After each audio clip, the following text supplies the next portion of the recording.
arrastrar como la. Está bien, vio. Ya. Listo, entonces. Y allá, bueno, pero te explico tú. Para el lado, ¿no? Perfecto. Me hago ver. ¿Cómo estás? Rico.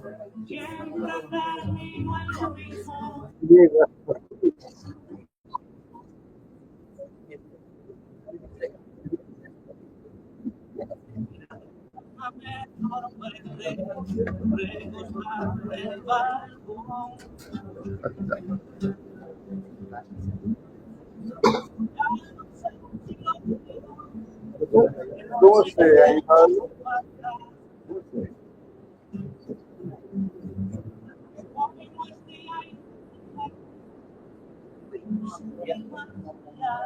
María,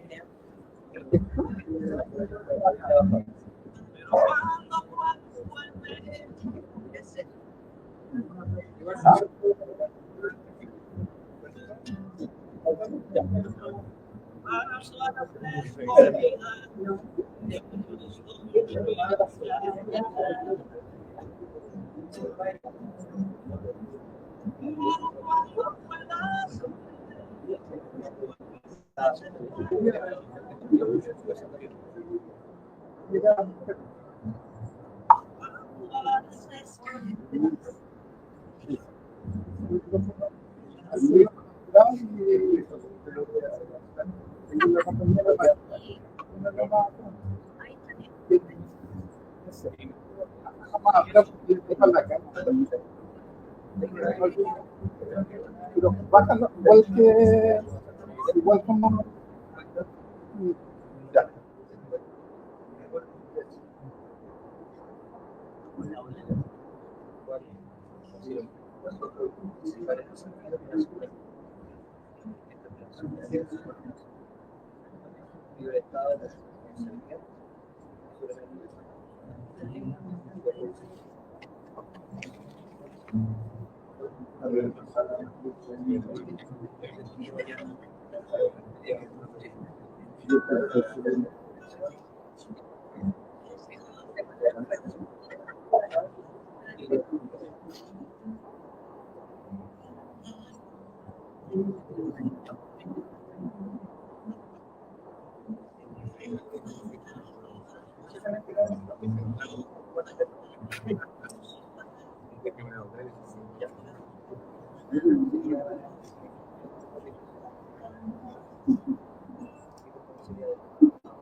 Estamos dados, Alex.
¿Vale?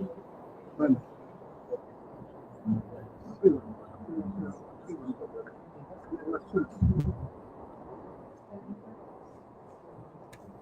No cacho.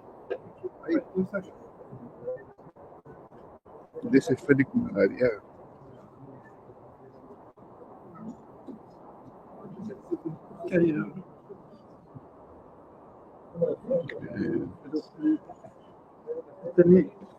Vamos a empezar. Un momento. Buenas tardes a todos.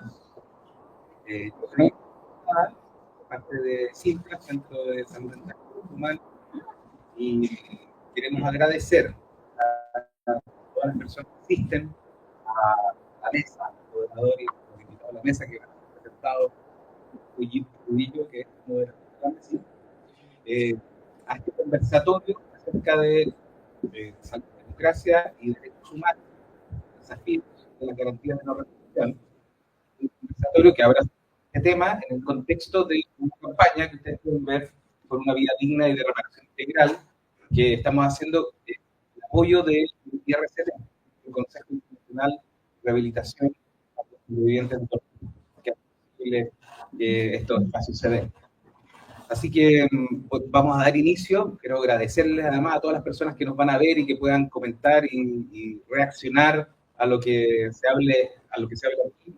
Es un tema para todos nosotros que estamos acá organizando y participando, muy relevante, sobre todo para centros que lleva años en la rehabilitación de sobrevivientes de la violencia del Estado.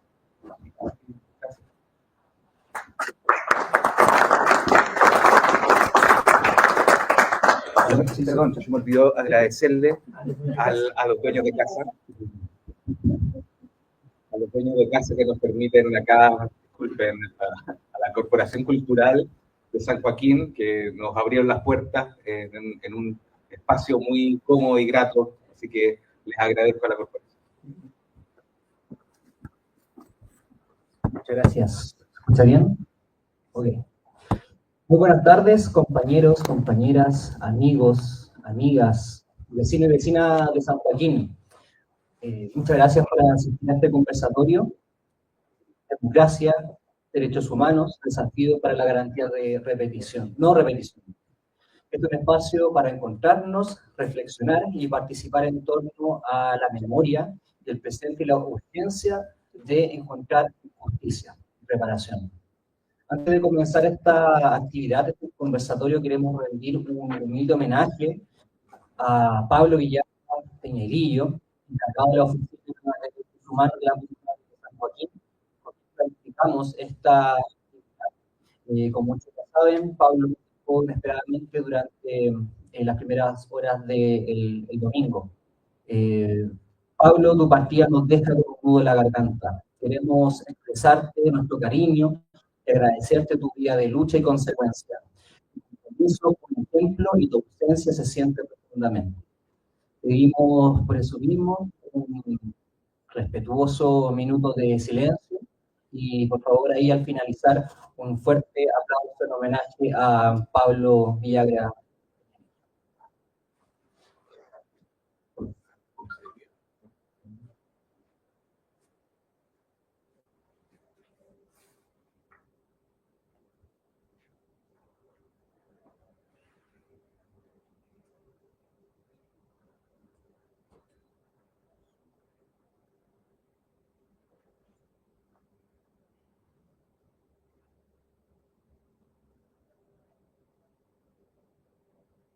Un fuerte aplauso.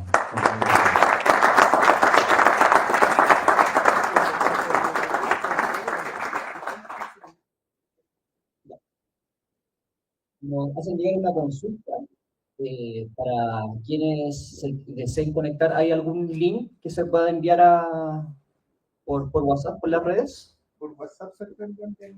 ¿Sí?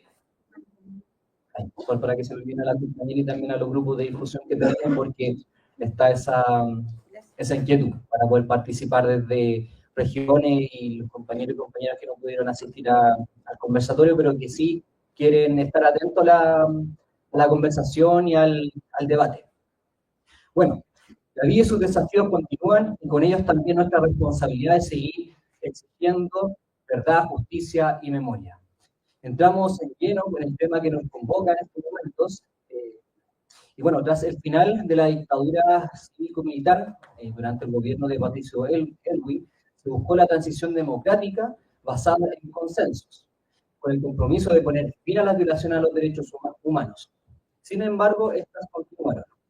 Durante los primeros años de esta democracia pactada, se documentaron denuncias de torturas en cuarteles de carabineros, como la tercera comisaría, atribuidas a la Dimorcar y también entre otros cuarteles de la Policía de Investigaciones Policiales.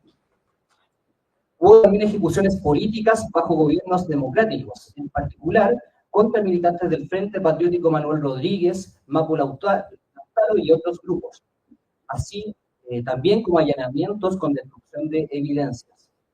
El compromiso con la liberación de los presos políticos de la dictadura se materializó a inicios de 1994, con medidas de extrañamiento, es decir, nuevas formas de exilio.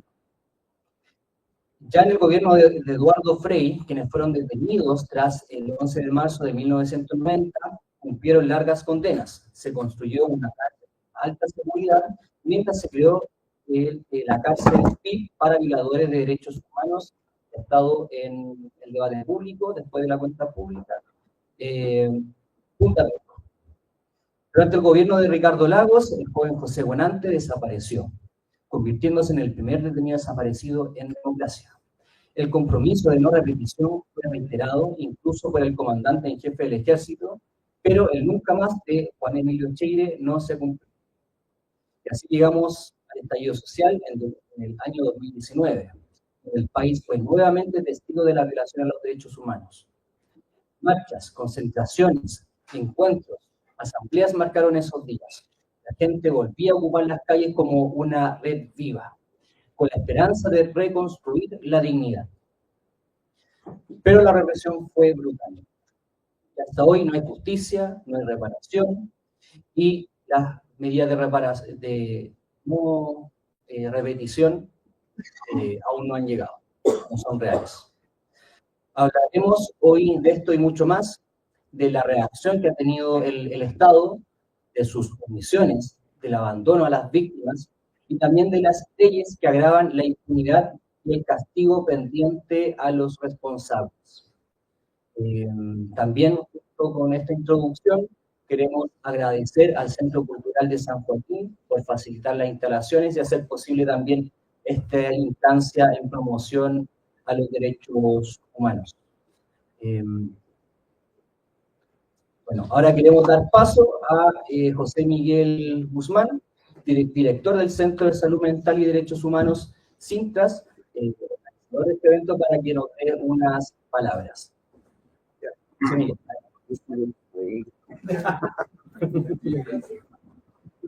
Bueno, reiterar el agradecimiento a quienes asistieron a este conversatorio, que nos parece tremendamente relevante, a propósito de las leyes que hoy día se están implementando, que siguen en curso en la Cámara de Diputados, el remozamiento de algunas leyes que también ponen en riesgo la democracia en nuestro país.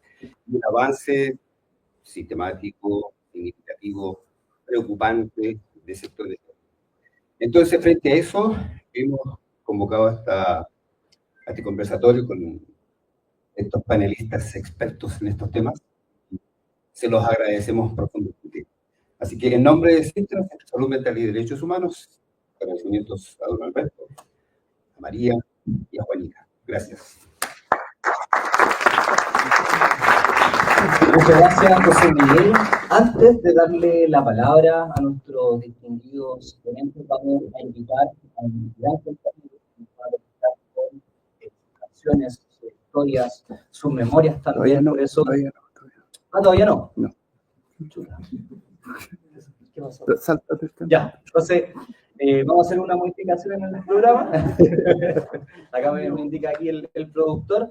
Así que vamos a dar inicio al conversatorio. Antes voy a presentar brevemente a los expositores para luego ellos tendrán ahí la oportunidad de explayarse más en su biografía y también obviamente los temas que les convoca hoy día presentarnos.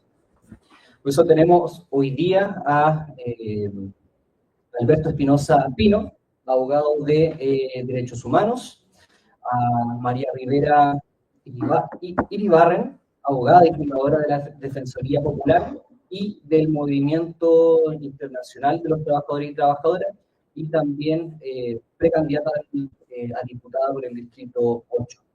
También nos acompaña acá a mi izquierda Juana Aguilera, integrante de... ¿A la izquierda? Sí. Juana Aguilera, integrante de la Comisión Ética contra la Tortura. Por favor, un fuerte aplauso acá a Alberto, María y Juana. Bueno, partamos con don Alberto, ¿te parece? Que está el encargado de abrir acá los juegos. Compañero, la garantía de no repetición.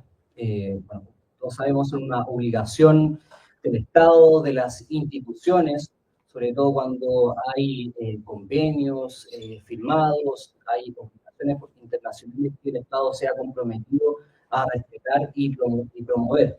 Y aquí viene la pregunta para usted, ¿cuáles considera que hoy día son los principales desafíos para garantizar que se respeten los derechos humanos y que no se repitan estas violaciones que ocurrieron en el pasado, tanto en el estallido como en la dictadura, y también en la transición?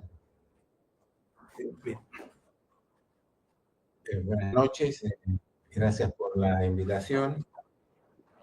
Los temas, digamos, por los cuales se me ha invitado eran 8, digamos, pero bueno, nos vamos a subir igual. Creo que están relacionados y son temas bastante amplios, digamos, cuando se habla de la garantía de no repetición. Y cuando esta garantía de no repetición la vinculamos a las violaciones de los derechos humanos. Parte de mi temática también era hablar de la ley antiterrorista. Puede ser inmediatamente una vinculación, ¿no? Respecto de lo que es la garantía de no repetición y su vinculación con el fenómeno del terrorismo. El terrorismo, y en eso viene la vinculación con esto de la garantía de no repetición, lo conocimos nosotros no como consecuencia de las leyes antiterroristas que se han dictado durante los últimos 40 años, ¿no? La ley antiterrorista de la dictadura y hoy día la ley antiterrorista de Boric, del gobierno de Boric. El terrorismo nosotros lo conocimos bajo la forma del terrorismo de Estado, ¿no? Y eso se debe vincular a la historia chilena, al golpe militar del 11 de septiembre de 1973, en donde la institucionalidad se puso al servicio del crimen, ¿no? Las Fuerzas Armadas asumen el mando supremo de la nación de una manera brutal, de una manera extremadamente violenta, con métodos de guerra, bombardeo de la moneda, en fin, y de inmediato se inicia una situación de violación de derechos humanos, concepto que tampoco estaba muy arraigado en la cultura nacional, los derechos humanos, y tuviera la violación de los derechos humanos. Sin embargo, a partir de esta brutalidad en que se asume, digamos, la institucionalidad a partir del golpe militar, conocimos esto que se denomina violaciones a los derechos humanos, ¿no? Y los crímenes de lesa humanidad. Y cuando hablamos de crímenes de lesa humanidad, que hoy día están definidos internacionalmente en el derecho internacional de los derechos humanos, hablamos de una política sistemática, un ataque sistemático generalizado en contra de la población civil como parte de una política de Estado. Y eso es lo que vivimos nosotros durante la dictadura militar, es decir, un ataque sistemático generalizado en contra de la población civil como parte de una política de Estado. Y decimos que parte de una política de Estado porque toda la institucionalidad del Estado se puso al servicio de la represión. Se crearon centros de detención clandestinos, que eran lugares naturalmente destinados a la detención de las personas, y todos conocemos lo que fue el Estadio Nacional, lo que fue el campo de niños de Tres Álamos, de Cuatro Álamos, de Villa Grimaldi, de la Venda Sex, en fin, una serie de cuarteles que fueron administrados por organismos del Estado, por la DINA o por el conjunto, y estos organismos represivos estaban integrados por miembros de las Fuerzas Armadas, de Carabineros, de la Policía de Investigación. Por eso hablamos de que había una institucionalidad puesta al servicio del crimen. Y Alberto, disculpa, tú comentaste al principio sobre la ley antiterrorista. Comentaba este contexto gráfico sobre el aparato represivo de la dictadura y el terrorismo de Estado. Por eso, dentro del análisis de la ley antiterrorista que tú has hecho, ¿cuáles crees que son los principales puntos en conflicto y que tensionan los derechos humanos y que lo ponen en riesgo, y también la garantía de no repetición? ¿Cuáles crees que son esos? bueno, eso va un poco, es un tema bastante complejo, digamos, entonces que no los puedo desarrollar así en 2 o 3 líneas, o sea, requieren, digamos, un desarrollo un poquito más argumentativo. Y por eso decía yo que esta vinculación del terrorismo, el terrorismo de Estado, lo que conocimos nosotros precisamente hablamos de terrorismo de Estado, como parte de una política, no era ley antiterrorista, sino que el terrorismo de Estado. Después veremos si en lo que pretende penalizar con la denominada ley antiterrorista califica o no, o es posible calificar esas acciones que tipifican estas leyes antiterroristas como terrorismo. Lo que no cabe ninguna duda es que efectivamente durante la dictadura militar vivimos bajo la impronta de lo que se denomina terrorismo de Estado, por la doctrina de la seguridad nacional, en donde se asumió por parte de las Fuerzas Armadas, ¿cierto?, la existencia de un enemigo interno, y ese enemigo interno está vinculado a todo lo que era, de alguna manera, el gobierno de la Unidad Popular, los partidos de izquierda, el pueblo, las organizaciones sociales, los sindicatos, organizaciones de estudiantes, las organizaciones de pobladores, en fin. Por eso hablamos de que se trató de un ataque sistemático y generalizado, sin discriminación alguna, se atacó a la población civil, por el solo hecho de pensar distinto, bajo esta doctrina de la seguridad nacional, bajo el marco de lo que se denomina el enemigo interno, ¿no? Una doctrina foránea que se genera desde las escuelas de las Américas, desde los Estados Unidos. Entonces, el terrorismo viene de ahí, ¿no? O sea, el terrorismo que nosotros conocemos viene del terrorismo de Estado.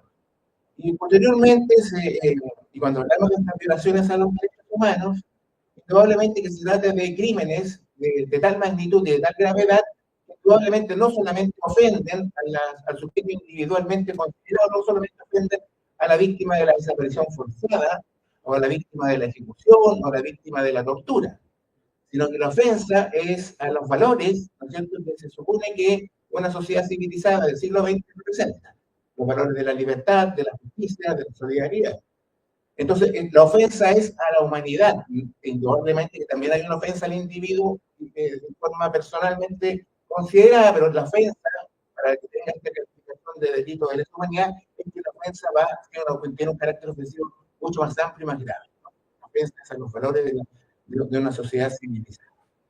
Entonces, cuando hablamos de la garantía de no repetición frente a situaciones como las que vivimos, es precisamente porque no queremos que estas situaciones vuelvan a ocurrir nunca más.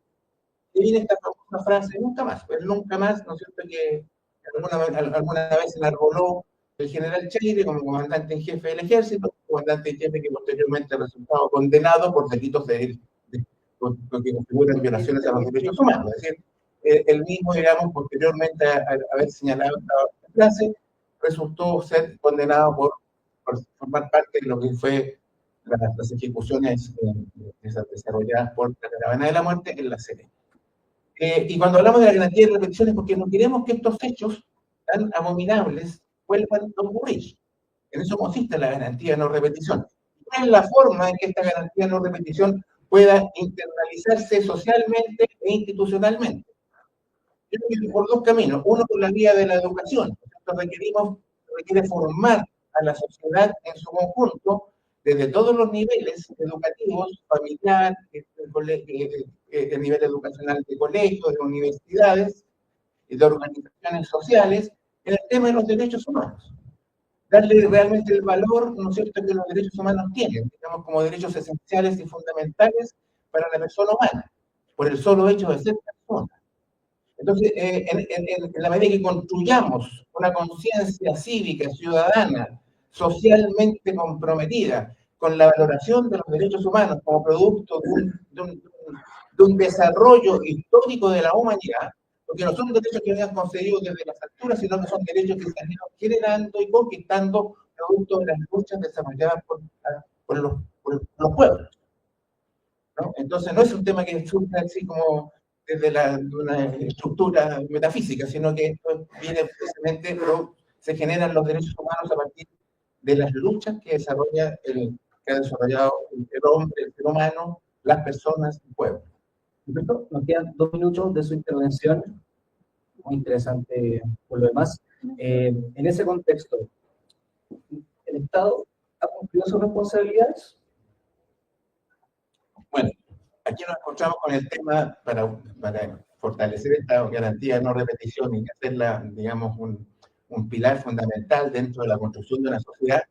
Se requiere dos cosas, además de tema educacional, se requiere desde el punto de vista ahora institucional, propiamente tal, en el ámbito de la justicia, de la administración de justicia, bueno, verdad, justicia y castigo, no a la impunidad, ¿no? Ni perdón ni olvido, que son más bien consignas, digamos. Pero esto tiene que materializarse efectivamente en una justicia real y concreta. Y aquí estamos al debe, diría yo, ¿no? Es cierto, hemos logrado durante todos estos años alcanzar algunos grados de justicia por la condena de del Estado que ejecutaron y fueron parte de esta política represiva durante la dictadura militar. Tenemos que decir con bastante franqueza que esta ha sido una justicia bastante tardía.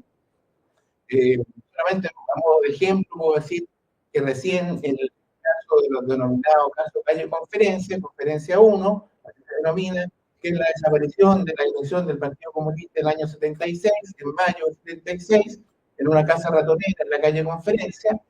Recién terminó este caso, ahora en enero de este año. En enero ya logramos concluir, digamos, de manera definitiva el juicio. Y con condenas que, por una solución de detención y desaparición y homicidio de 12 personas, la pena mayor va a los 15 años. Y de ahí para abajo, una persona por 15 años y el resto son 7 años, 10 años, por detenidos, por 10 o 12 detenidos desaparecidos por homicidio. Esos son el nivel de penas, ¿no? Entonces, las personas que estaban en libertad a partir de enero tienen que entrar a cumplir estas penas. Entonces, cuando hablamos de que efectivamente que la justicia tiene que ser ejemplar, porque es el sentido que tiene que garantizar los responsables, de manera que el castigo sea tan ejemplar que esto inhiba, digamos, a que el Estado vuelva a comprometerse en políticas de esta naturaleza. Y al mismo tiempo también está la reparación, ¿no? Tanto la reparación para las víctimas producto de estos hechos, digamos, que sufrieron en términos personales. Ahí están las indemnizaciones, ¿no es cierto?, por el daño moral que se le ha infligido a cada una de las personas familiares de detenidos desaparecidos, familiares de ejecutados políticos, personas que fueron víctimas de tortura. De manera que la garantía de no repetición tiene que ser fortalecida desde el ámbito de la jurisdicción, desde el ámbito de la justicia, a través de sentencias que sean ejemplarizadoras.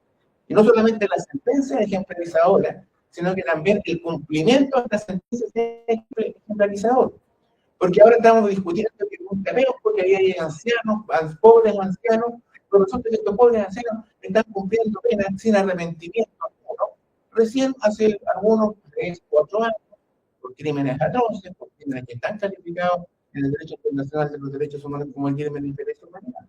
Es decir, estamos ahí frente a una situación sobre la cual tenemos que estar alerta, porque el fenómeno de la impunidad, que es el contrapunto a la garantía de no repetición, porque si hay impunidad, igual que son de la brutalidad de la cual estamos hablando cuando señalamos que se trata de crímenes de lesa humanidad.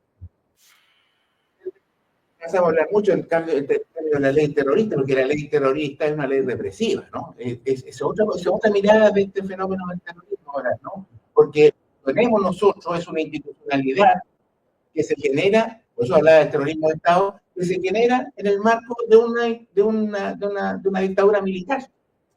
Entonces, el orden normativo que tenemos hoy día vigente es un orden normativo que nace bajo la impronta de un Estado terrorista.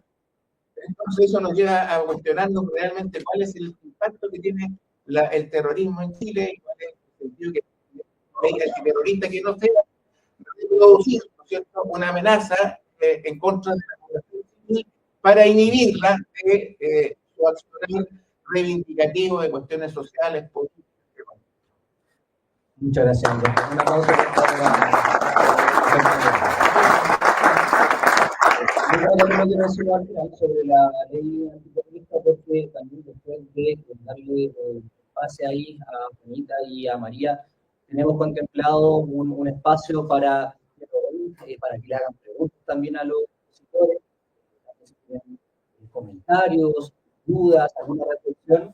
Y bueno, ahí también puede, si hay alguna duda terrorista u otra ley, o algún otro tema que deseen plantear, va a haber un espacio para que puedan hacer su intervención, o si quiere algún de los expositores iniciar en algún tema, va a haber ahí un espacio después de la intervención de ya y Juanita. Bueno, damos paso a María Rivera. Antes, para contextualizar también la intervención de María, lo que comentaba Alberto, la importancia de las medidas de no repetición, con el objetivo de que el Estado no cometa los errores y también los horrores que cometió. Evitar para también garantizar derechos. Por eso le quería consultar a María Rivera sobre el compromiso del gobierno, ¿no? Porque dentro del programa estaba incluida una comisión calificadora permanente. Por eso, ¿cuál es su opinión con respecto a la necesidad de tener una comisión calificadora de derechos humanos? Gracias, Carlos. Buenas noches a todos y todas. Bueno, agradecer también la invitación a los organizadores. Es muy bueno este tipo de conversaciones y de verdad que mis respetos absolutos al abogado profesor don Alfonso, que ha sido, ¿cierto?, un maestro histórico defensor de los derechos humanos. Un orgullo estar compartiendo la mesa con él, como con la Juanita Aguilera, que también sí, le tiraba el pelo. Bueno, y la verdad que el tema es muy importante. Yo tengo política disidente siempre. Yo valoro y reconozco absolutamente a todos aquellos y aquellas que han hecho todos los esfuerzos y gracias a ese esfuerzo se ha conseguido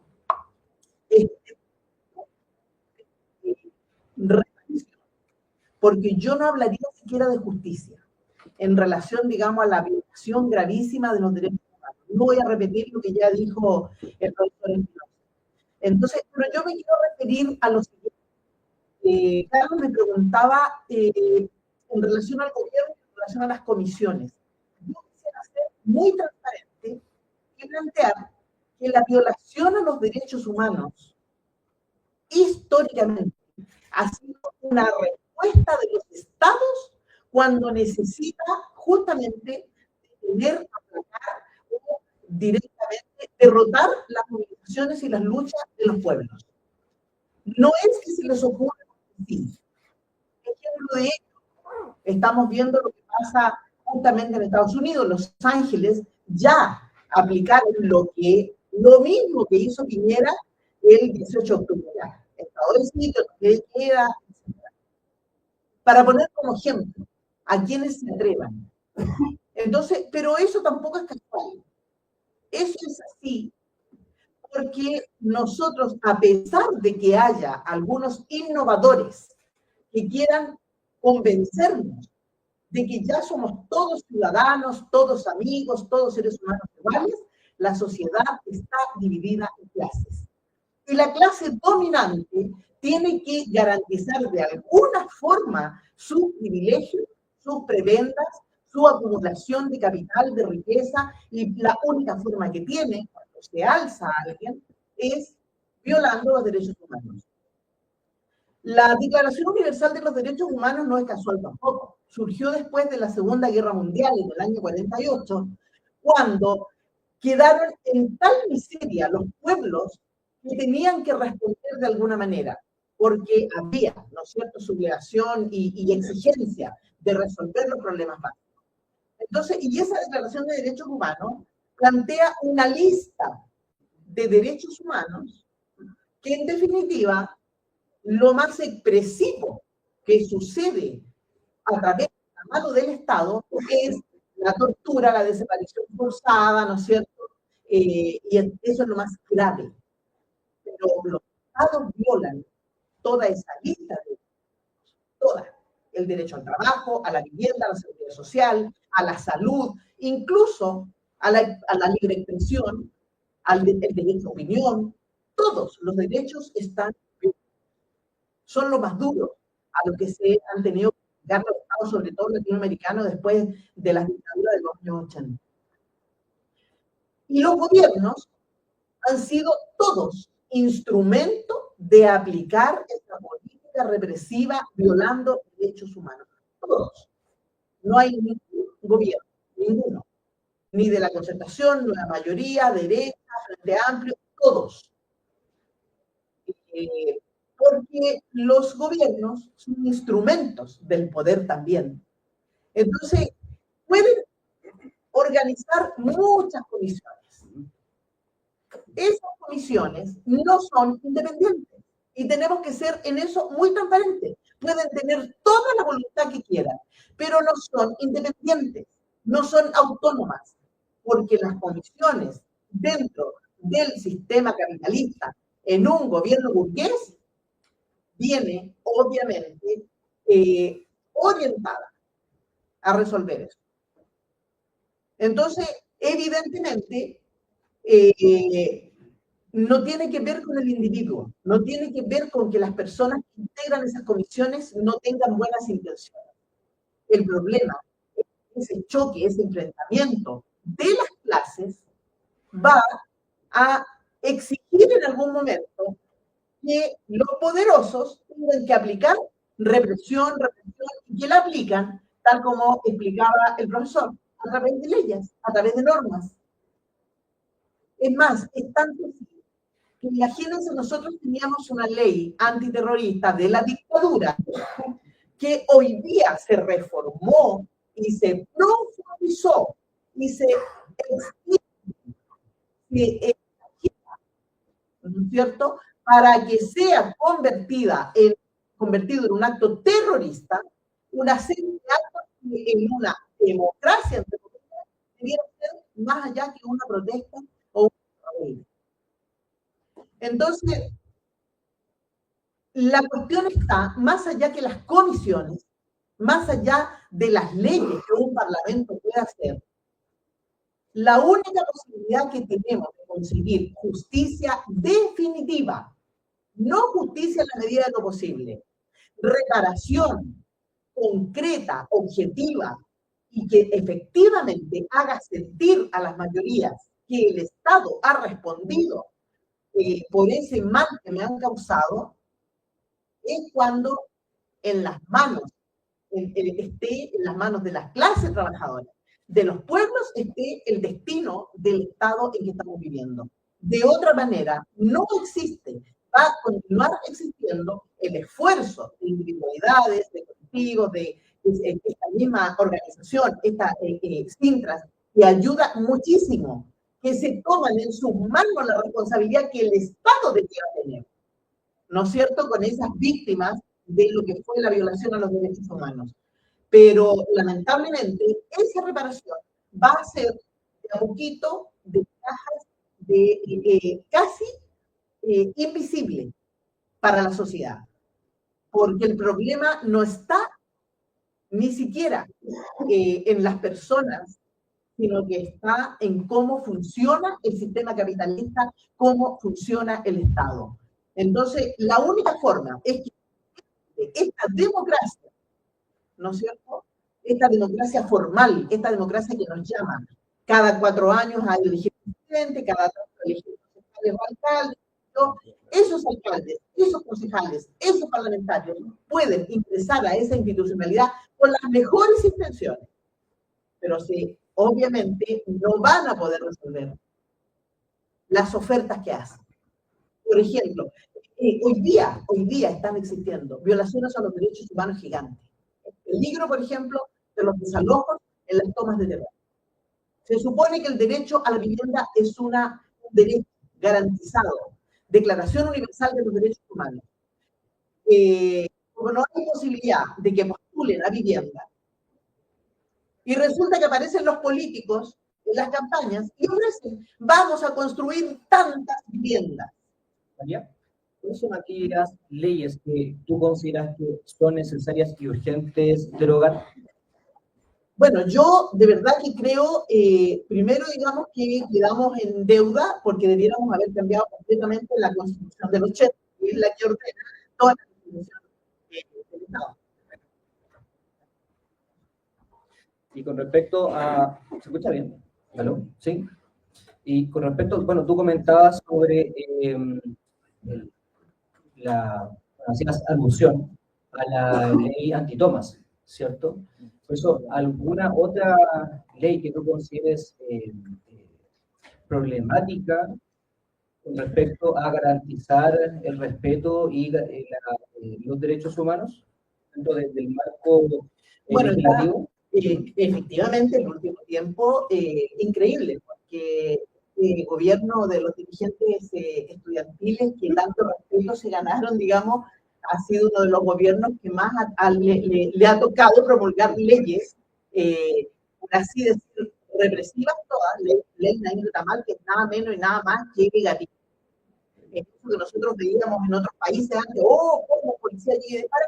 Hoy día, nosotros que somos abogados y que defendemos eso, y que presentamos querella en contra de Carabineros porque disparó, porque resulta que salen todos absueltos porque justifican con la ley.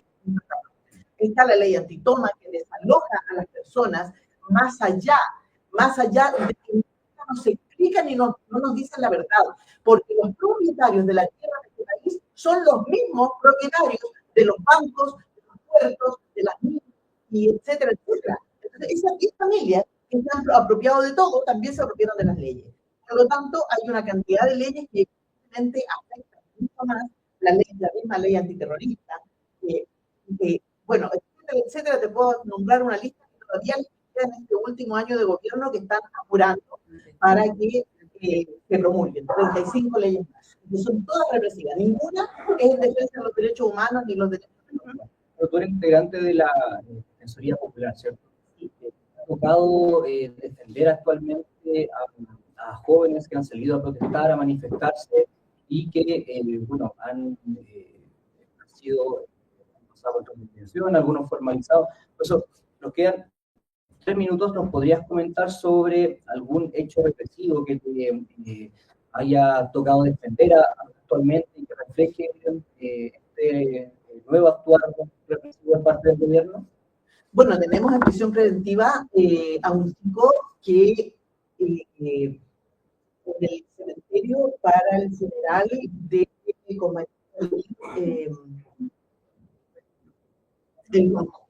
no quería decirle el nombre, quería decirle Guillermo Rodríguez. Él está en prisión preventiva. Prisión preventiva con arresto domiciliario no ha cambiado en absoluto. Lo que sí ha cambiado, lo que sí se ha visto hoy día, porque no hay publicaciones masivas, son los ojos, eso no lo hemos visto. Pero la represión en comisaría, la actitud, porque es una cuestión concreta. La policía en este país tiene la formación de la Escuela de las Américas, tiene la formación de la policía de Colombia, de la policía de Estados Unidos, de la policía de Israel. El material bélico que utilizan es el mismo que Israel. Es por eso que la marcha, y a propósito, sábado 4 de la tarde, marcha en apoyo a Palestina. Es por eso que exigimos a este gobierno que está bien todas las palabras en contra de Israel, pero hay que romper relaciones con Israel porque vende las mismas balas con las que atacan, por ejemplo, al pueblo mapuche. Muchas gracias, María.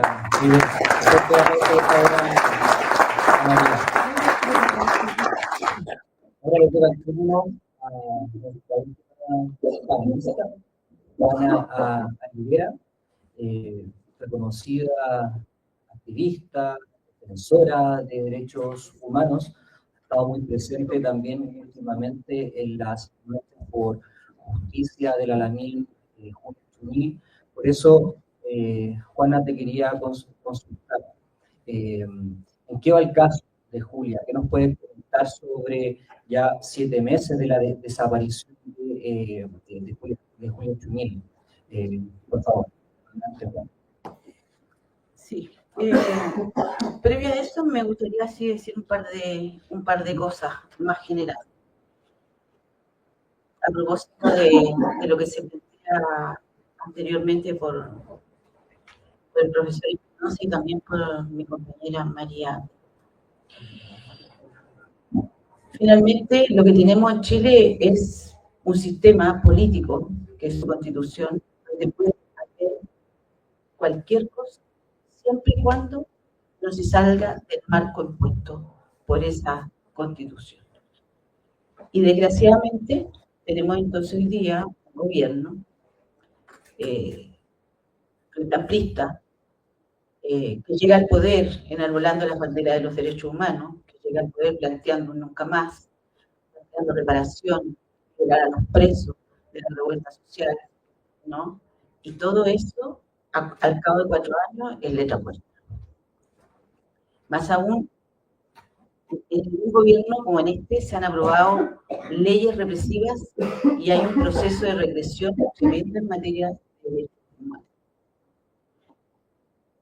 Dicho eso, y decir, digamos, además, que en estos momentos no solamente tenemos una ley antiterrorista mejorada o profundizada desde el punto de vista, digamos, del endurecimiento de la ley, sino que también sigue vigente la otra ley antiterrorista. En estos momentos tenemos 2 leyes antiterroristas en nuestro país. Y si ellos se ponen aún más coercitivos, hasta una reunión como esta puede ser catalogada de un acto de sedición, ¿no es cierto? Y puede ser perseguido por esta ley antiterrorista. Pero junto con esto, junto con todo lo que planteaba el profesor Espinosa, dentro de la represión y el terrorismo de Estado que hubo en Chile, también se hizo este terrorismo de Estado para instalar un modelo extractivista exacerbado como el que tenemos hoy día. Es la profundización de una reestructuración total de los cimientos de la sociedad chilena con este sistema económico neoliberal. Lo estamos viendo hoy día, sus resultados y sus consecuencias. Zonas de sacrificio en todo el país, ¿no? Tratados de libre comercio donde los países del norte vienen, ¿no es cierto?, a saquear al sur global. Y eso surgen entonces nuevos defensores y nuevos activistas a nivel nacional y que tienen que ver no solamente con la defensa de los derechos humanos, sino que tienen que ver sobre todo con la defensa de la naturaleza, el medio ambiente, los recursos naturales, las aguas, ¿no? La tierra y lo que produce el mar. Y en este proceso en que estamos hoy día se producen una serie de crímenes contra las personas por parte de una fuerza empresarial que tiene no solamente el poder económico, sino que tiene el poder de la impunidad para hacer los crímenes que tiene. Hoy día sacaba la cuenta sobre la gente que ha perdido la vida, por ejemplo, en la zona de Panguipulli, de los ríos. Está José Buenante, está Emilia Pau, está Macarena Valdés, está Marcelo Vega, está Jorge Gualme, está Julia Chuñil y recientemente Diego Medina Calfual. Es decir,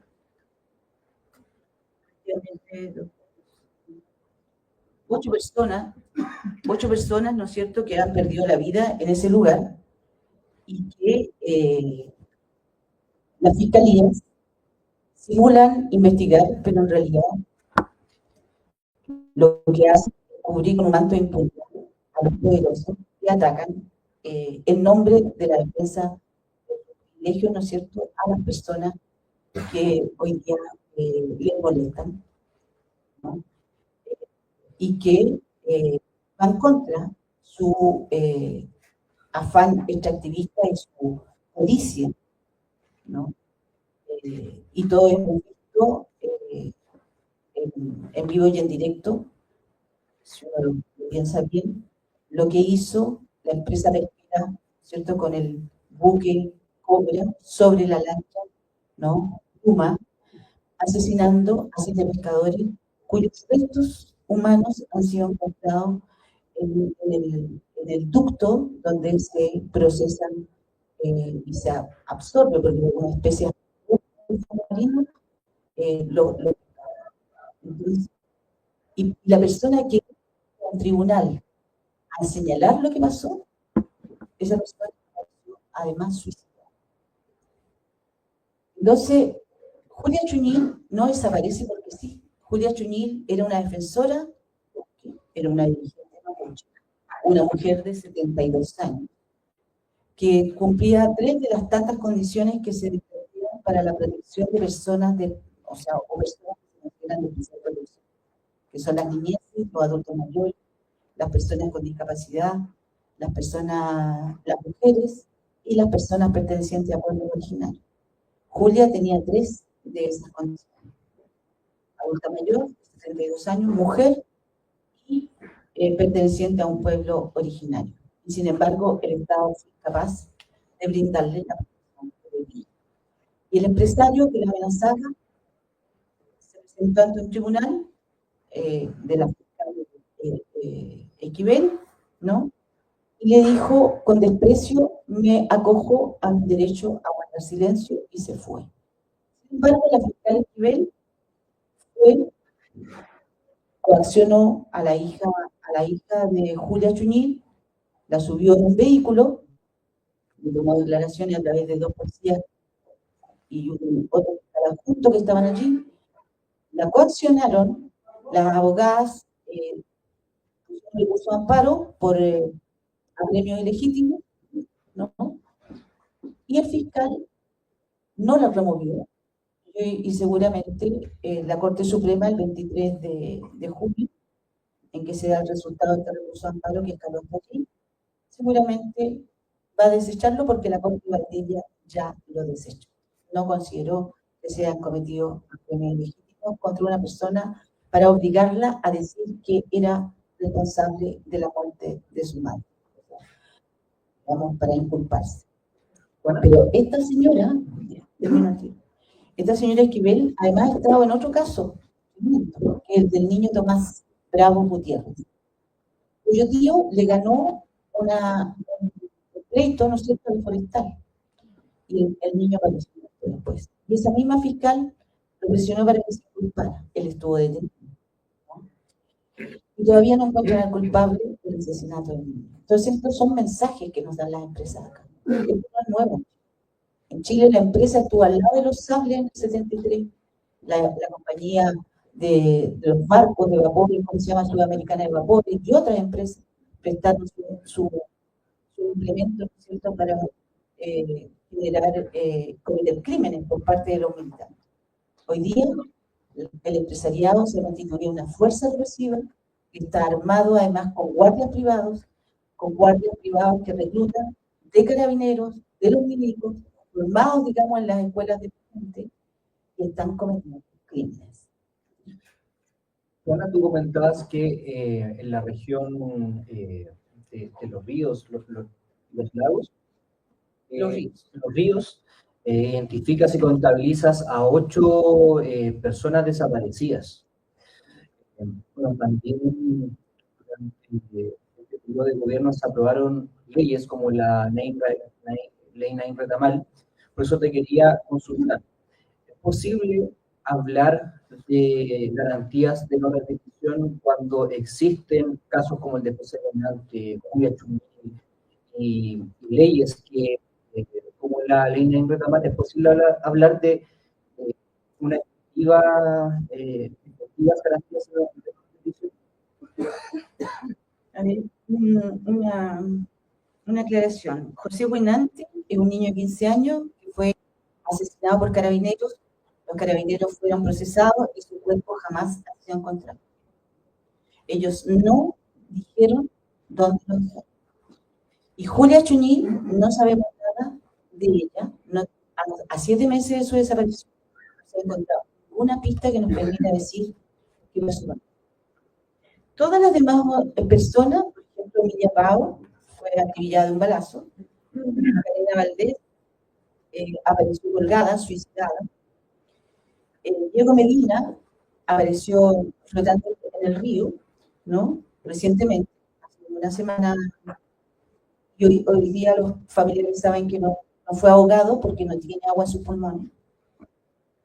Marcelo Vega y Jorge Gualme, ellos eran buzos y su camioneta apareció dentro del río y la camioneta está metida sola.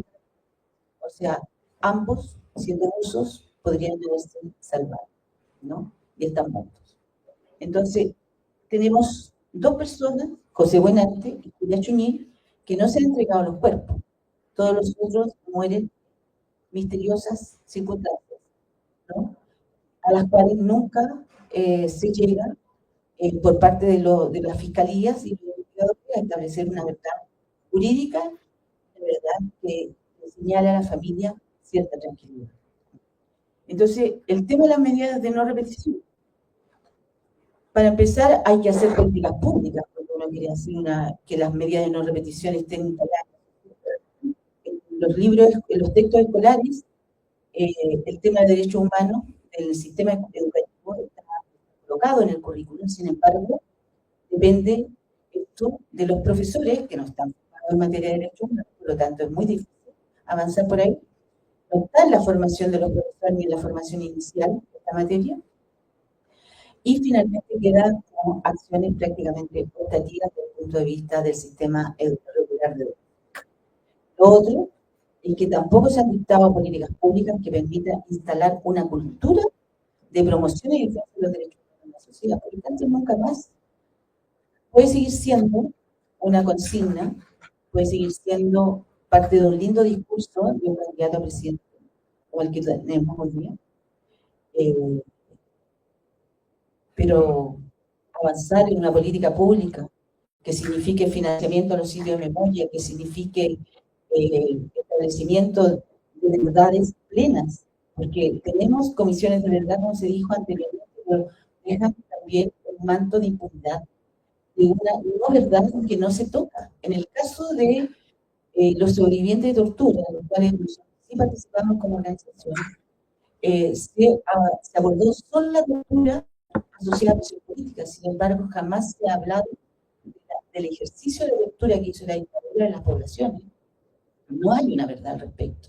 Son miles de personas que quedaron dañadas con la tortura in situ que se ejerció en las poblaciones, en las calles, porque la tortura en Chile no solamente estuvo en los más de 1.200 centros de tortura que funcionaron a nivel nacional, sino que estuvo también en las calles, en los centros educativos, en muchos lugares, en los centros de trabajo también. Entonces, claro, hay comisión de verdad para conocer el tema de la tortura en sobrevivientes relacionados con política, pero no lo pongo para quienes vivieron la tortura en otros lugares que fueran y no fueron procesados, digamos, por militares y otros. Entonces, para avanzar en un proceso de nunca más, hay que las organizaciones, pero también las sociedades, las víctimas, tienen que cerrar la herida. Esa herida no pueden cerrarse con impunidad. Lo mismo que pasa hoy respecto de las víctimas del Estado. Hay 10.000 casos de denuncias hechas del Ministerio Público cerradas, que el Ministerio Público desistió de investigar. Más de 10.000 denuncias producidas en el momento del estallido, de tortura, abusos sexuales, mutilaciones, ¿no? Detenciones arbitrarias, asesinatos. Asesinatos, nuevamente, donde participaron Empresas Libres, Kaiser y otras, donde aparecieron los cuerpos quemados y baleados, a lo menos 30 personas, 20% de las cuales vienen de familias militares que entregaron su vida también por la lucha de nuestros pueblos. Muchas gracias, Tremenda. La compañera. Ahora, como lo habíamos prometido, le vamos a dar el paso al compañero cantautor, trovador, Mi Huerta, por favor, allí pase adelante a deleitarnos con sus memorias, sus canciones. Pues, tienen que ver porque vamos a la... ver el espectáculo. Por favor, sí, adelante.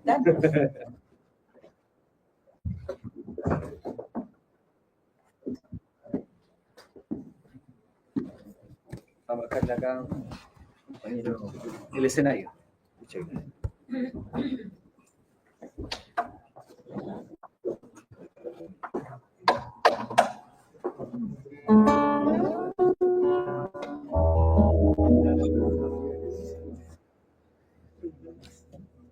Buenas tardes. ¿Cómo están? ¿Están bien? Muy convincente, pero no importa. Yo entiendo. Igual estas ocasiones son complejas, ¿no? Una vez leí una frase muy buena que me quedó dando vuelta. Es cortísima. Dicen que la justicia tarda, pero tarda. Alguien lo dijo, no sé quién. Bueno, yo voy a cantar en esta parte dos canciones. La primera es una canción alta. Fue escrita en el año 2010 y se llama De un Víctor cantando.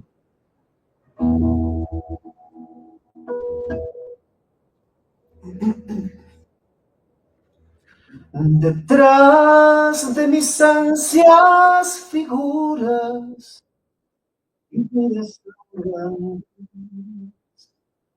ideas de un cierto pasado golpean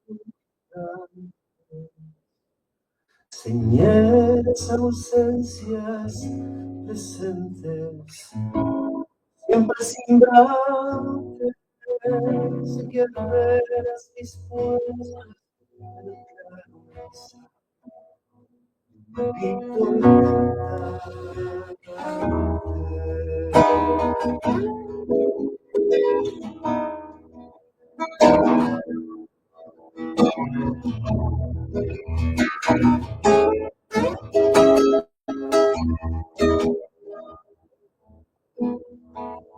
detrás de mis sombras, seguido de un beso, se encuentra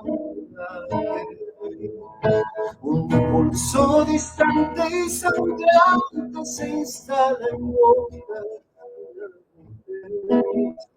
Y habrá de seguro más voces pujantes, alba intentando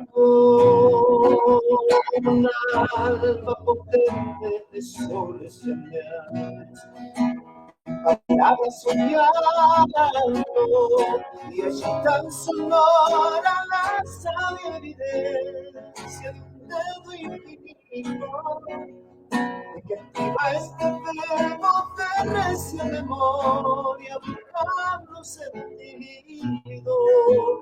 Vendrá la nostalgia con su adivinanza, de canción y hermosura, habrá un aguacero que vive saber el misterio.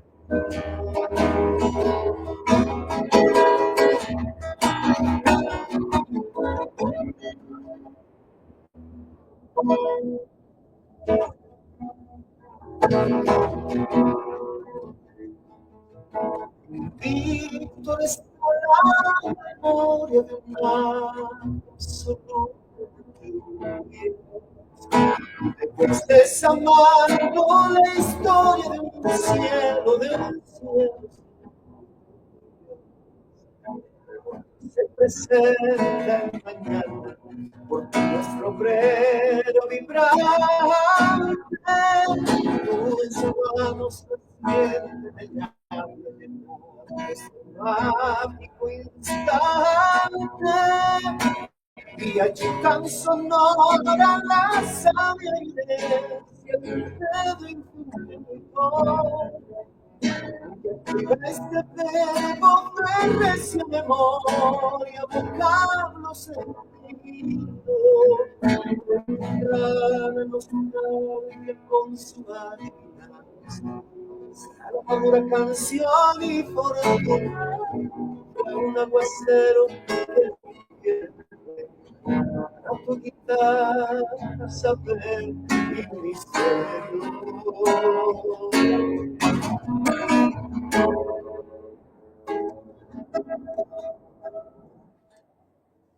Una casa en el aire me escondo, una torpe escritura, siendo la vez tan distinta y distante la sabia hermosura. ¿Cuántos esto mi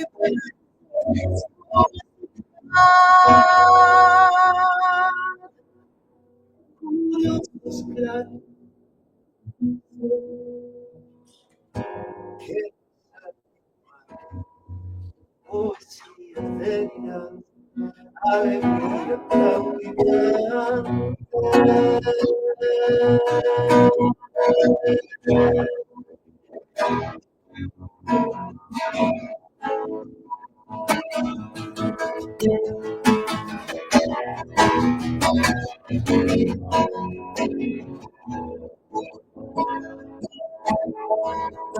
que chica sonora la sabia evidencia del infinito, que activa este verbo de reciente amor y evocar los sentidos, que chica sonora la sabia evidencia del infinito, que activa este verbo de reciente amor y evocar los sentidos. Una tan grande,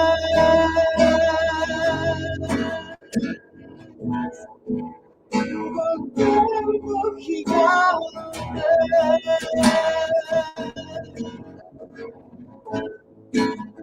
por siempre vibrante,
Una canción que no me pertenece, pero está muy cerca porque perteneció a una hermana mía que por esas cosas de la vida se le ocurrió irse en 2012.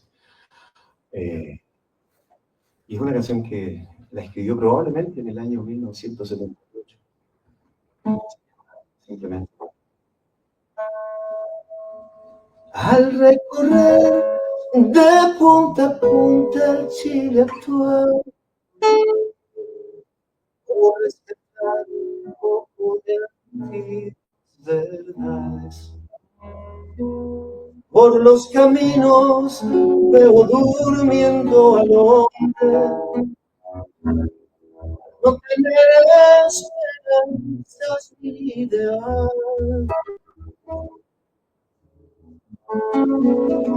Cuando el aire se llenó de volantes,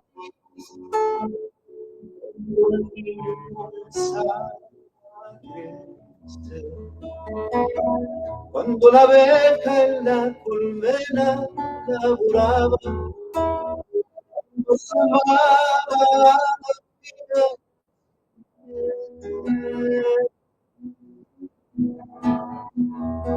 ay, nunca cuánto he extrañado a ti, mujer. Un hombre dormido en la memoria, con la música que hoy canto para usted.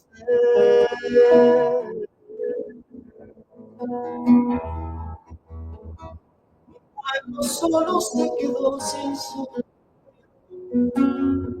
la prehistoria regresaba a la fe y al ser humano que buscó su independencia fue negada la inocencia y el saber. Para morir no es necesaria la muerte,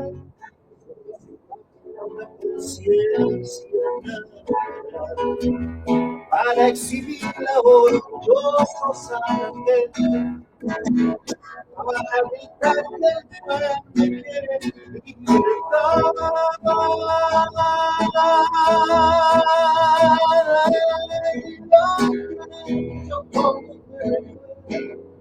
Cuánto te he extrañado a ti, dulce,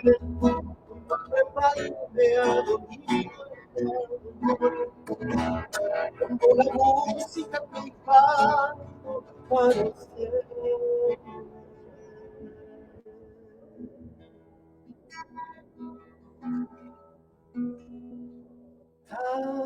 Tanta esperanza que sé mi pueblo canta.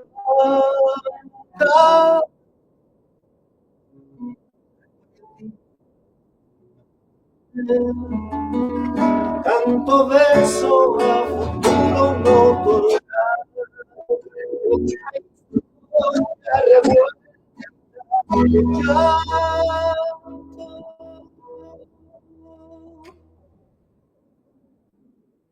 Para morir no es necesaria causa,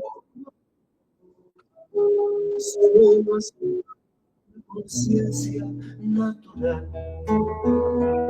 Para exhibirla orgullosos a la gente, para gritar que el pueblo quiere libertad.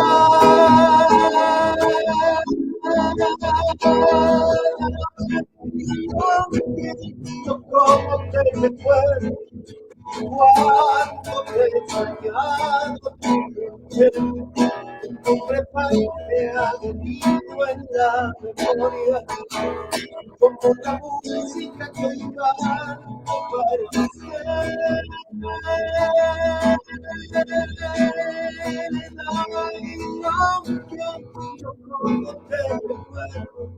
cuánto te he extrañado, tu nombre me ha dolido en la memoria, como la música que canto para usted.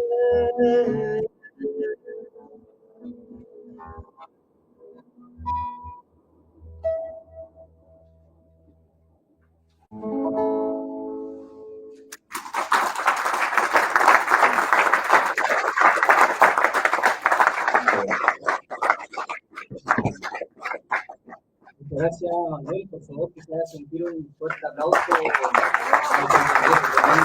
presentación. Vamos a ir también a nuestros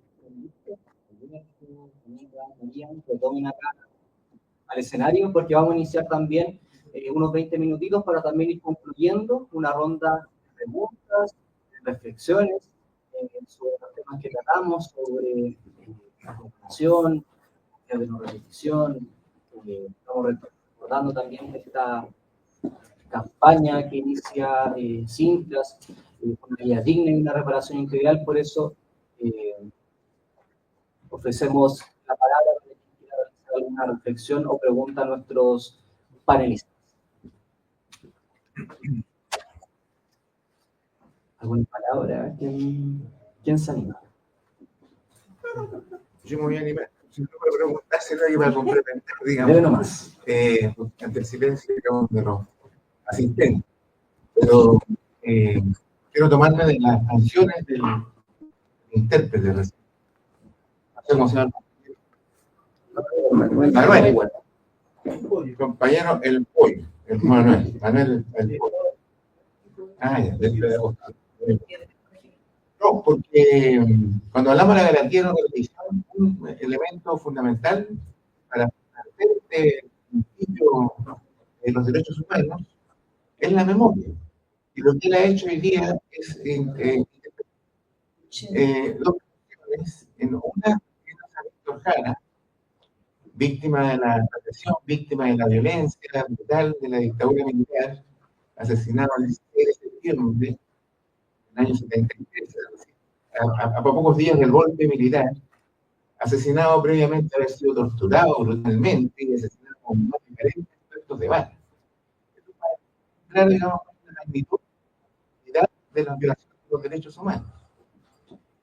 Y después interpreta una canción, no solamente habla de Lonquén, sino que habla de Paine, podríamos agregarla. Es decir, donde también ahí se disputaron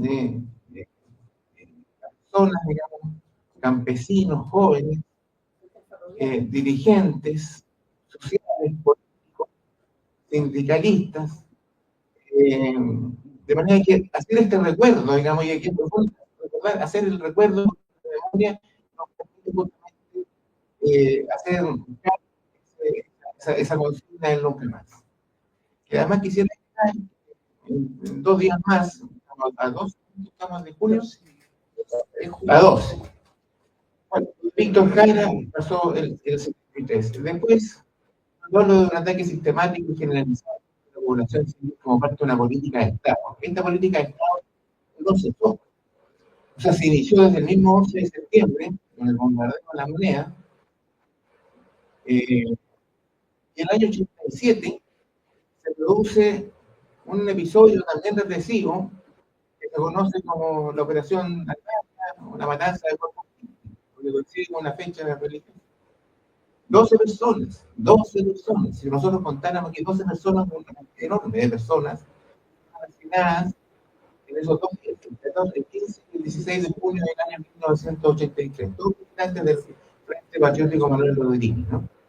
De manera que yo felicito de estos conversatorios y felicito más al compañero Bollos, digamos, cantante, porque justamente la contribución que él hace desde el punto de vista artístico a la memoria y a la garantía de toda repetición es fundamental, porque tenemos que socializar justamente estas situaciones que nos tocó vivir como país, ¿no? Que son de una brutalidad extrema, de manera que eso no la podemos volver a repetir. Sin embargo, no quiero terminar, esto que es un tema que un poco me apasiona, porque esta repetición está muy debilitada, a tal punto que volvimos a vivir de manera brutal las violaciones a los derechos humanos de aquellas religiones que conocemos como estallido social. Nuevamente vivimos, porque está esto establecido por organismos de derechos humanos, que el Estado nuevamente volvió a vivir a través de sus agentes, a través de una política sistemática y generalizada, que ataque a la población civil en el marco del estallido social. ¿Qué pasó con la garantía de no repetición? De manera que volvimos a vivir un déjà vu, se produjo un déjà vu, ¿no es cierto?, con el tema de las violaciones de los derechos humanos. Sin dejar de señalar que durante todo este proceso de democracia, de consensos, se han producido una serie de otras violaciones a los derechos humanos, con ejecuciones de compañeros, que en fin, de una manera también brutal y con total impunidad, todas las ejecuciones realizadas por agentes del Estado durante el periodo de post-dictadura militar, en la absoluta impunidad. No hay ninguna persona condenada, ni siquiera enjuiciada, ni siquiera juicios en contra de la gente del Estado por lo que cometió durante este periodo de nuestra historia. Y además, también quisiera agregar que dentro del concepto de la garantía de no repetición, está en el suelo en la práctica, con 3 años de militarización del Gualmapu. Es decir, los militares han estado ocupando un territorio ancestral del pueblo mapuche bajo el amparo de la institucionalidad. Y por eso yo decía, lo que tenemos cuando hablamos de terrorismo, es que tenemos un orden institucional que se impuso bajo la impronta del terror. Y ese es el modelo que tenemos. Bajo la impronta del terror se impuso no solamente la institucionalidad política, en términos, digamos, del poder ejecutivo, legislativo, judicial, sino que además se impuso un orden económico, social y cultural. Esto es lo más grave de todo, ¿no? Si hay alguna explicación para el golpe de Estado del año 73, es que precisamente se quiso poner término a un proceso de cambios estructurales dentro de la sociedad, dentro de un marco institucional que era la Constitución del año 25.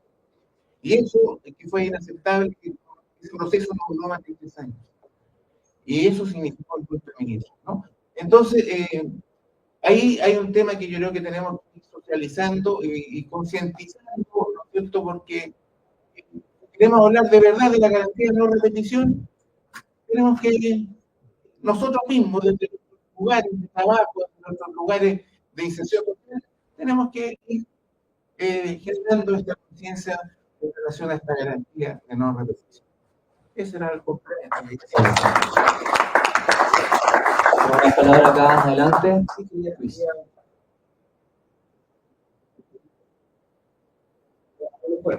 Quería aprovecharme de la experiencia de los panelistas y ver un poco el foco, entendiendo la realidad que plantean que tiene que ha tenido la justicia y la reparación en Chile. Ustedes han podido acompañar tanto desde la justicia o desde el activismo de sobrevivientes o de familiares de víctimas, donde ustedes sienten que ha habido algún grado de reparación significativa para ese sobreviviente. Es así, ¿qué cosas se han dado para que uno pueda observar de que en esta realidad se ha un grado de reparación para eso? De la experiencia. ¿Alguien que empieza a responder?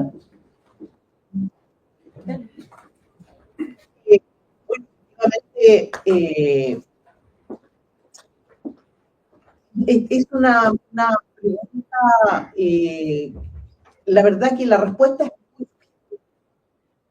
difícil, porque lo que pasa es que cuando se habla, la cultura de la reparación, lamentablemente, ha sido diluida a la reparación económica, ¿ya?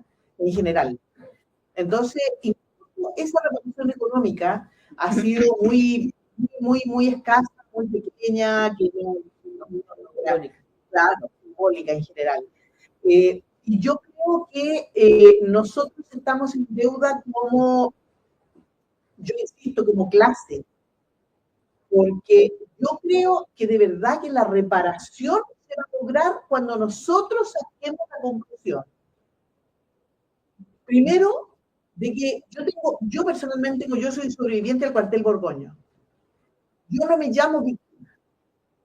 Yo prefiero autodenominarme como sobreviviente, porque lo que a mí me sucedió fue consecuencia de una opción de vida que yo elegí. Entonces, lamentablemente, esta discusión de la reparación no ha logrado, porque ya tenemos que decir que lamentablemente grandes luchadores, muchas personas ya como nosotros, han muerto en esta reparación. Y yo creo que el Estado no va a reparar, no lo va a hacer. Yo lo dije en la primera intervención y yo insisto en eso. Esa reparación tenemos que buscarla nosotros como clase. Y esa reparación va a llegar cuando el juicio y el castigo, o el ni olvido ni perdón, sea concretamente llevado adelante por nosotros. Entonces, esa reparación hoy día evidentemente está en deuda. Y tenemos que seguir. Yo creo que el peor problema que podemos tener es dejar de luchar por esa justicia de clase por la que tomaron la vida tanto de la luchado. Entonces, eso es lo que yo creo. Bueno, quería también responder Sí, a la... me gustaría. Primero, bueno, hay muchas cosas que yo comparto lo que dice María, por supuesto. También soy sobreviviente del cuartel Borgoño. Ser sobreviviente no es lo mismo que ser una víctima, ¿no? Yo no andaba comprando el pan sino uno hace opciones, ¿no es cierto? Y en esos momentos mi opción fue estar en resistencia a la dictadura. Como hoy día,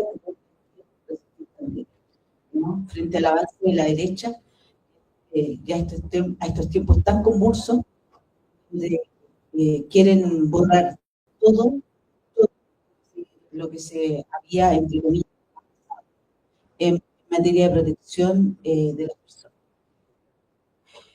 Que es también una política fácil de borrar. Todos los tratados y de convenios, declaraciones firmadas y ratificadas por Chile ha sido, digamos, hoy día penden, ¿no?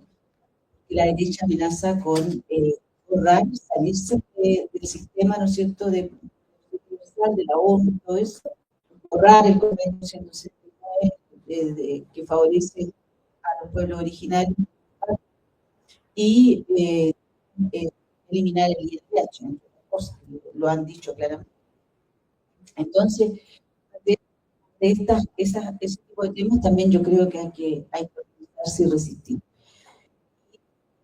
Estaba preparando un trabajo porque el martes voy a trabajar ahí, o sea, voy a presentar algo respecto de los centros de La Coruña, en el Museo de la Memoria. Y ahí puedo decirles que Chile está lleno de masacres. Chile se ha construido sobre la impunidad a cientos de miles de personas asesinadas, tanto así que están en la desfachatez que los documentos oficiales, que están además resguardados por el Archivo Nacional, quienes estuvieron al mando y ordenaron la masacre de los trabajadores, de los obreros pampinos hace 100 años atrás, bajo el gobierno del sanguinario, ¿no es cierto?, León de Taramatá, Alessandro. Allí, digamos, no hubo nunca la posibilidad de ser, ni siquiera reclamar justicia. Los cuerpos fueron echados en fosas comunes, hay unas fotos de cementerios enormes, con llenos de cruces, como pueden ser los cementerios. Yo quiero decir con eso que finalmente tal vez la única masacre de la cual nos paramos a resistir verdad y justicia fue la masacre de los septiembre de 73. Es tal vez la única masacre que nos ha obligado a salir a las calles y organizados para exigir, ¿no? Los poquitos que hemos obtenido. Ustedes saben que hay más de 41.000 personas, digamos, de las cuales se han calificado por las comisiones de verdad, la comisión Rettig y la comisión Bader. Y hay más de 2.000, casi 3.000 juicios hechos por los valientes abogados donde esa lucha político-jurídica ha sido hecha por gente que ha dejado, digamos, se ha desvivido por lograr avanzar respecto de verdades jurídicas, rompiendo todo tipo de trabas y de barreras que están instaladas en el sistema justamente para que no se logre justicia ni verdad. Entonces, la lucha que iniciaron los familiares, la lucha que iniciaron por los detenidos desaparecidos, por los familiares de quienes estuvieron presos, los sobrevivientes mismos, nada, digamos, que de lo que se ha logrado allí se ha entregado gratuitamente por el Estado, ha sido mucho costo altísimo que han pagado tanto las familias como todas las organizaciones activistas y defensores de los derechos humanos. Todas las masacres realizadas por este Estado y que las cuales conocemos pocas, ¿no? Porque la de Santa María de Iquique había pasado desapercibida, la de La Coruña, de San Gregorio, y tantas otras, Ranquil, donde hubo cerca de 500 personas desaparecidas, el dictador de Zapocura es entrado el río y nadie sabía por qué llegaron pies, salió con más de 500 presos, ¿no es cierto?, la comitiva policial. Entonces, todo lo que tenemos que hacer es seguir luchando, porque hemos elegido también ser luchadores sociales en la búsqueda de la verdad y la justicia. La decisión es que como luchadores sociales tomamos la vida y el bueno, profesor, última palabra, un poquito tiempo, por eso, bueno, vamos ahí el compañero que quiere dar su... Sí.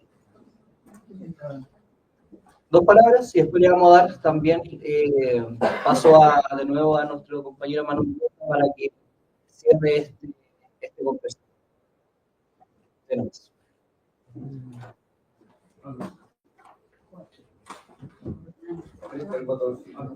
Hay un botón, dicen que tiene que apretar un botón. Oh, ahí, sí. Ahí Bueno, bueno, me llamo Calegari, yo soy brasileño, pero vivo acá en Chile hace ya casi 10 años. Primero saludar la iniciativa y los panelistas que tuvieron exposiciones muy buenas. Yo quería hacer una pequeña reflexión y después una pregunta que tiene que ver con lo que ya fue mencionado por varios compañeros, María también. Hace poco leí un libro, no sé si ustedes ya tuvieron la oportunidad de leer, lo recomiendo. Se llama G3, Gama 3, Honor y Traición. Es un libro escrito por Claudio Crespo, que era carabinero de fuerzas especiales, que ahora está siendo acusado por haber disparado a Gustavo Gatica, ¿no? Y ahora está el juicio. Ese libro es un libro, en mi opinión, muy interesante. Él presenta la típica, pero después fue traicionado por el Estado y hoy está siendo perseguido cuando los grandes, la cúpula, los generales, etcétera, no son perseguidos. Entonces él se presenta como una víctima. Es un libro lleno de falsificaciones, es difícil leerlo, digamos. Pero hay algo que me llamó la atención y que yo creo que es muy interesante, porque él hace una crítica a la democracia, a esta democracia, como una democracia hipócrita. Porque él dice, aquí los generales, el gobierno, me mandaba disparar con todo lo que nosotros, con toda la dificultad que era reprimir con Molotov, no sé qué, y ahora nos castigar. O sea, yo soy culpable cuando nos mandaban disparar y yo no sabía ni la composición de los patines que disparaban, que eran de plomo y no de goma. Entonces, aquí los responsables están arriba, ¿no? Y él se quita su responsabilidad. ¿Por qué me parece muy interesante esa crítica? Porque yo creo que él apunta a un elemento que es fundamental. Esos discursos de derechos humanos que vienen, por ejemplo, ahora de Boric, vienen de ministros, etc., son posibles de realizar dentro de esta democracia y dentro de este sistema capitalista. O son hipocresía, son discursos. Por ejemplo, lo que hace Boric en relación a Palestina, cuando dice, ¿no? Genocidio, limpieza étnica, pero utiliza todo el armamento. Entonces, mi pregunta es, dentro del sistema capitalista, dentro de esta democracia, controlada por una clase dominante, en Chile, se está hablando de Chile, que ya dijo que va a hacer lo mismo si es necesario, es posible tener derechos humanos y es posible tener garantías de repetición. Esa es mi cuestión. Gracias. Muchas gracias. No te preocupes, Octavio. Muchas gracias. Acá adelante había otra mano alzada. Acá está el micrófono. Bueno, yo Cáceres, también creo yo que soy un sobreviviente de la dictadura. Me da muy joven, 25 años, tenía cuando salió el golpe militar, por ser dirigente sindical, fue 2 veces detenido en el cuartel de Borgoña, nosotros llamábamos La Carrera, y en el Tacna.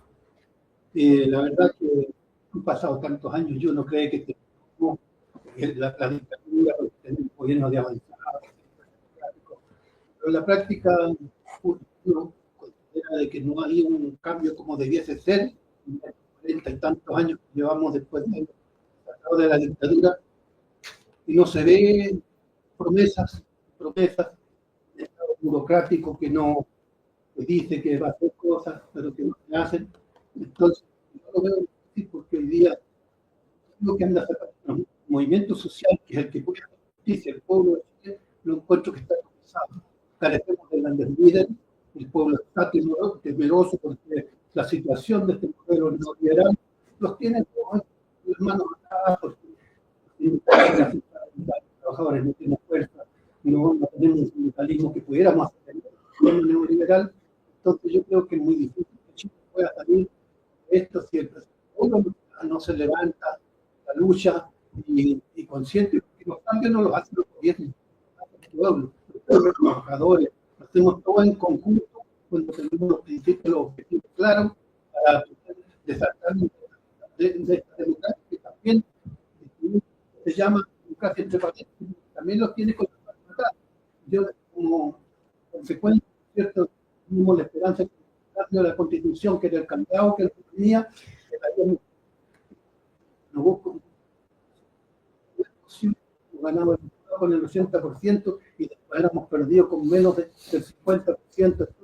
¿De qué conciencia, de qué conocimiento estamos hablando? Si en la medida los mismos que habían hecho que con el 80% después se dieron cuenta, claridad frente a la gente.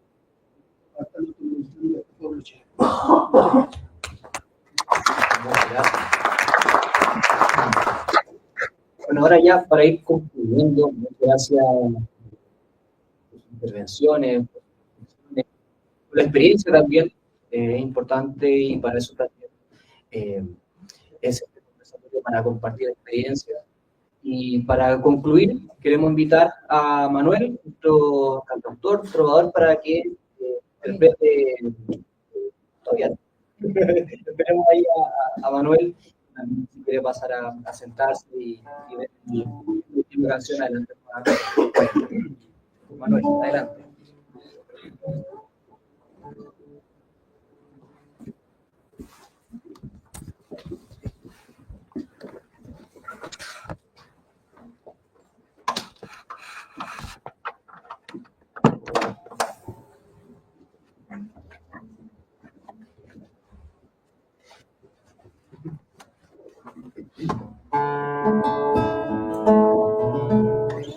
Bueno, muchas gracias. Bien, creo que ha sido una de las más brillantes que he tenido. Sobre todo al compañero, ya no recuerdo su nombre. Usted, señor. ¿Es que estaba sentado? Alberto. Ya que voy a cantar a continuación, en realidad cuando la escribí, que fue en el año 1990, el 15 de agosto. Soy uno de los pocos que escribe las cosas, a veces incluso ponía los lugares donde lo escribí.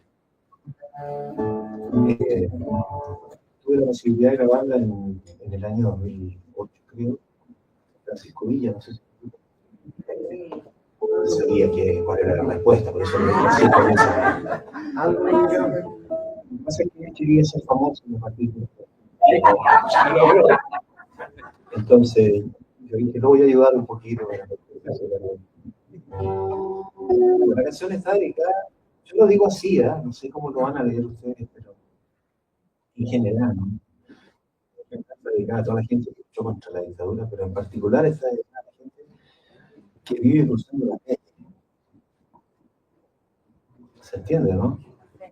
Enfrente.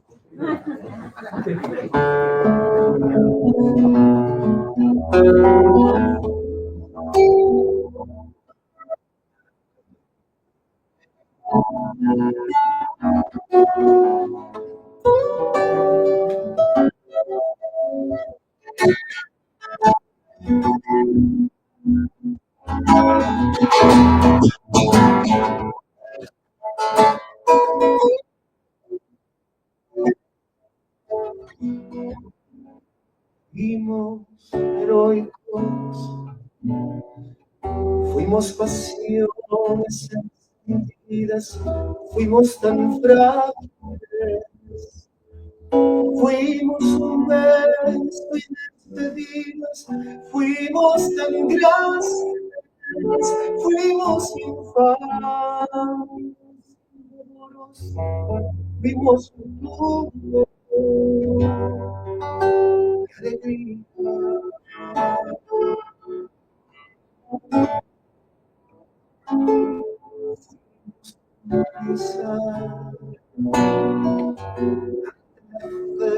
Soy cruel destino, fuimos mágicos, fuimos astutos y divinos, fuimos románticos, fuimos hermosos. fuimos cantantes de los caminos.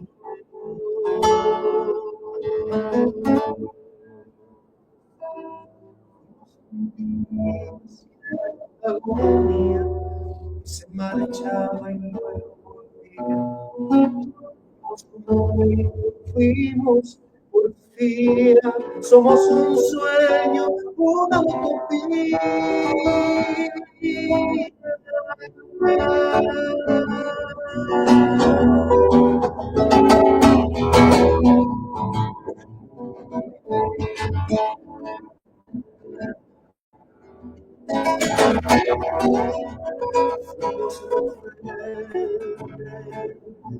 Contra un futuro fantasioso, contra la realidad.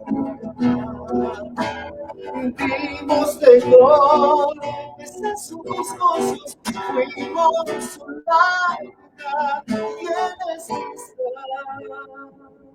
de la historia fuimos memoria de un gesto hermoso.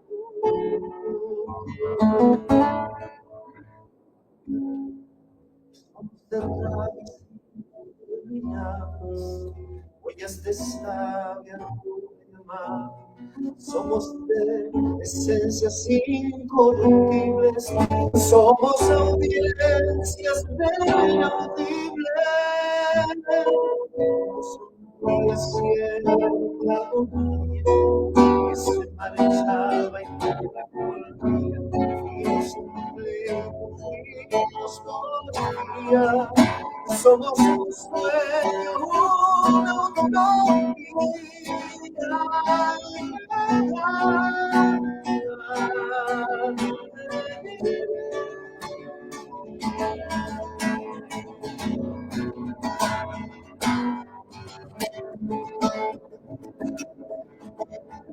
hoy somos pueblos y que aprovecha el sol con su mirada de cualquier dolor. Hoy somos pueblos y que aprovecha el sol con su mirada de cualquier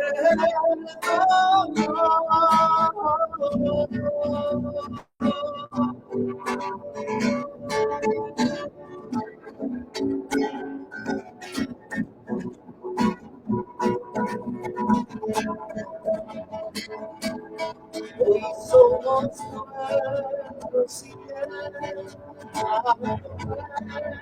sol con su mirada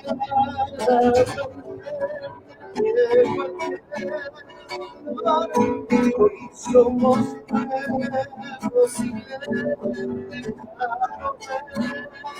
sol con su mirada pendiente de cualquier dolor.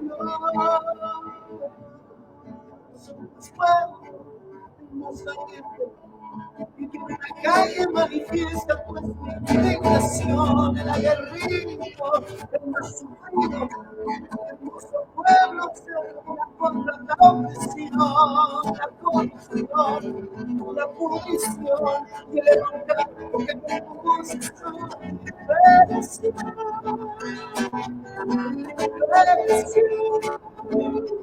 Hoy somos pueblos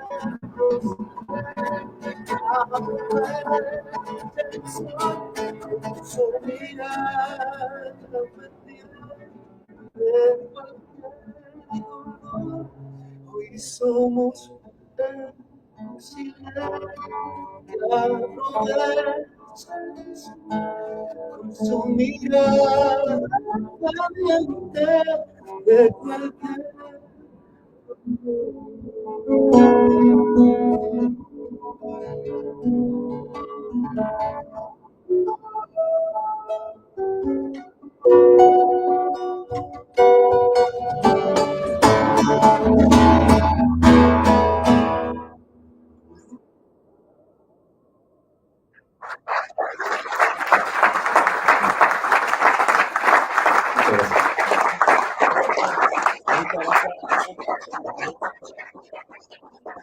Bueno, así nomás. Muchas gracias, Manuel. Muchas gracias, compañeros, amigos, vecinos, por habernos acompañado en este conversatorio. También recordar este conversatorio, un homenaje al compañero Manuel Villagra. Muchas gracias. Por favor, ahora Pablo Villagra. Muchas gracias. Por favor, ahí los pasamos, que pasen a compartir un rico café.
Creo que todos tienen. Vamos.